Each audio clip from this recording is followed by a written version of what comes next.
பிரியாணி செய்கிறதுக்கு குண்டனை நல்லா காய வச்சு எடுத்துக்கிட்டேன். 2 கிலோ அரிசிங்கிறதால 1 கிலோவுக்கு 200 பட்டை, கிராம்பு,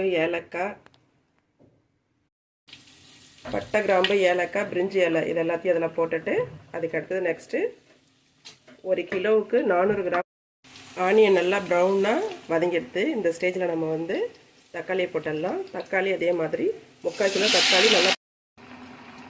தக்காளி நல்லா குழஞ்சி வதங்கிறதுக்காக கொஞ்சமாக சால்ட்டு சேர்த்து வதக்கி வைப்போம். வெங்காயம் தக்காளி நல்லா வதங்குறதுக்குள்ளாரவே நம்ம நிறைய வேலைகளை முடித்து வச்சுக்கலாம். ஒரு தேங்காய் உடைச்சி புதினா மல்லியை நல்லா கட் பண்ணி வச்சுட்டேன். ஒரு தேங்காய் உடைச்சி பால் எடுத்து வச்சுட்டேன். சிக்கனை நல்லா க்ளீன் பண்ணி எடுத்து வச்சுட்டேன். வெங்காயம் தக்காளி நல்லா வதங்கி போச்சு. இந்த ஸ்டேஜில் நம்ம 2 கிலோ அரிசிங்கிறதால 200 கிராம் இஞ்சி, 200 கிராம் பச்சை வாசனை போயிடுத்து. அதுக்கப்புறமா ஒரு 25 கிராம் காஞ்ச மிளகாத்தூள், காரம் வெறும் இஞ்சி பூண்டு பேஸ்ட்டு, கார மிளகாத்தூள்லாம் வதங்கினதுக்கப்புறமா புதினா மல்லியை போட்டு வதக்கி எடுத்துப்போம்.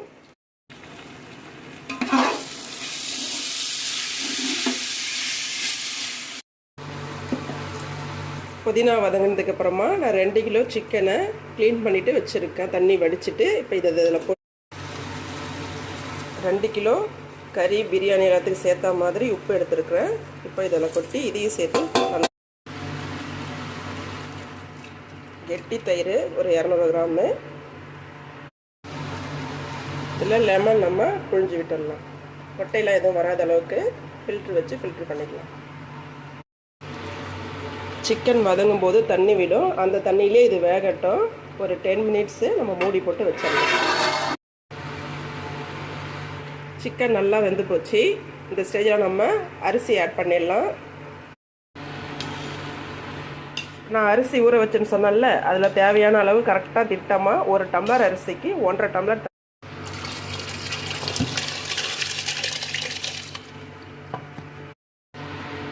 அரிசியை சேர்த்துட்டு நம்ம ஒரு கிண்டி ஃபுல் அனல்லே கொஞ்சம் கொதிக்க விடுவோம்.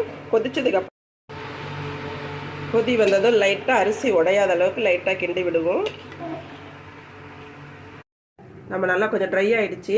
ஒரு 100 கிராம் அளவுக்கு நெய் விட்டுடலாம். 1 கிலோவுக்கு 50 கிராமுங்கிறதால வாங்க நம்ம இப்போ பிரியாணியை ஓப்பன் பண்ணி பார்த்துடலாம்.